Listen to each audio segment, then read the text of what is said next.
You have people all over TikTok, TED Talk, and YouTube telling you how easy it is to get these things removed, selling these outdated letters, encouraging people not to pay their bills, and how to magically get away with it by reciting some kind of magical FCRA law. I mean, they're all over YouTube selling these masterclasses and courses with honestly just regurgitated information, while simultaneously charging you an arm and a leg to do whatever or render these services, or any access to any type of content besides their content. Other than that, they're not talking to you. They're not telling you the real or even being remotely honest about this process. Disclaimer, I am not against the hustle, and if you are doing this legally and legitimately, get your money, man, or run it up, sis. But I do find it odd, ironic, and somewhat strange that no one ever talks about the shady side of this whole credit repair thing. First of all, credit repair is extremely hard. There is no magic letter. Restoration and the techniques used are unique to the individual client. Most things don't just magically go away, especially on the first round. And the likelihood and probability of things coming back verified is very high.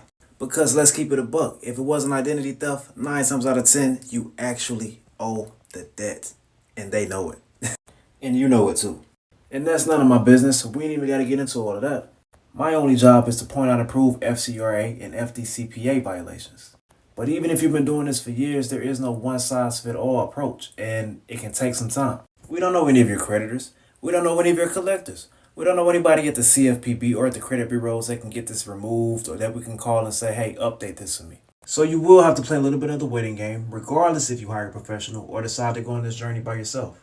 And not to mention, these companies are big, they're private, and majority of them have been around longer than our grandparents. They also have swanky lawyers and big litigation teams as well, so they're never going to hesitate to try to intimidate you or try to play hardball with you. However, if you do decide to hire a professional, expect to be in that class between 3 to 6, maybe 12 months at the least, because depending on what they have to facilitate on your behalf, it can take that long, but I'm telling you, it's worth it. And if you are tackling this alone, I want to tell you guys it's still worth it. Taking control of your financial future is one of the things that you're going to thank yourself for in 10 years. One of the things that you're going to be happy that you did and that you actually decided to take a chance upon, honestly. But I do encourage everybody to get this book, whether you have clients or whether you're doing it for yourself. You need to be updated. You need to be well versed. You need to be knowledgeable to even know what's going on. Back to it. These come from the Federal Trade Commission. Go pick them up. Also, subscribe to my channel if this information was useful to you or would you like any more tips on legal aid, credit repair, financial literacy, and economic planning. It's Common Sense with Laurent'e the Don.